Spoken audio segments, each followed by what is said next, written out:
আজকে ভিডিওটা এখান থেকেই শুরু করছি। তো আমি পুরো রেডি হয়ে চলে গেছিলাম স্টেশনে। তো যাবো আজকে আমি আমার মামা শ্বশুর বাড়ি। আর সেখান থেকে যাবো একটু শপিং করতে হাতিবাগানে। তো দেখো আমার ট্রেনে উঠে গেছে, আর ট্রেনে তো কত রকমের খাবার ওঠে। আর সব থেকে বেশি ভালো লাগে এই খাবারটা আমার, ছোলা মাখা। তো ওটাও আমি খেয়ে নিয়েছি। আর তারপর মাঝখানে আমার নেমে গেছিলাম, আর মা আর আমার ছেলে চলে যাবে মামার বাড়িতে। আর আমি আগেই বলেছি আমরা একটু শপিং করতে যাবো। মানে নিজেদের মতো করে তো সময় কাটানোর সময়ই হয় না।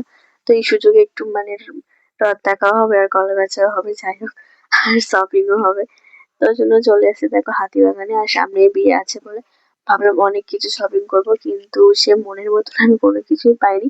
অল্প কিছু শপিং করেছি, তো সেই ভিডিওটা আমি দেখাবো কি কি কিনেছি। তো তারপর শপিং টপিং কেনা করা হয়ে গেছে, করা হয়ে যাওয়ার পর তো অবশ্যই খিদে লাগে। আর তো ওই জন্য আমরা খুঁজছিলাম যে কোন দোকানে খাওয়া যায়। এখানে প্রীতম আমার দিকে কেন বলতো ভাবে দেখছিল, আমার হাত থেকে সোয়েটারটা পড়ে গেছিল, ওই জন্য আমার দিকে দেখছিল। আর আমি ক্যামেরাটা অন করেছি, তারপরে আবার হেসে দিল। তো যাই হোক, দেখো আমরা একটা খেতে গিয়েছিলাম ওখানে, মানে গোলবাড়ির স্পেশাল মাটন কষা আর পরোটা। তো ওখানে খুব ভালো লেগেছে খাবারটা, কিন্তু আমার ঝাল ঝাল লেগেছে, কারণ আমি ঝালটা খুব একটা খাই না, ওই জন্য আমার ঝাল লেগেছে। তো আজকের ব্লগটা এই পর্যন্ত, আশা করি খুব ভালো লাগবে। টাটা।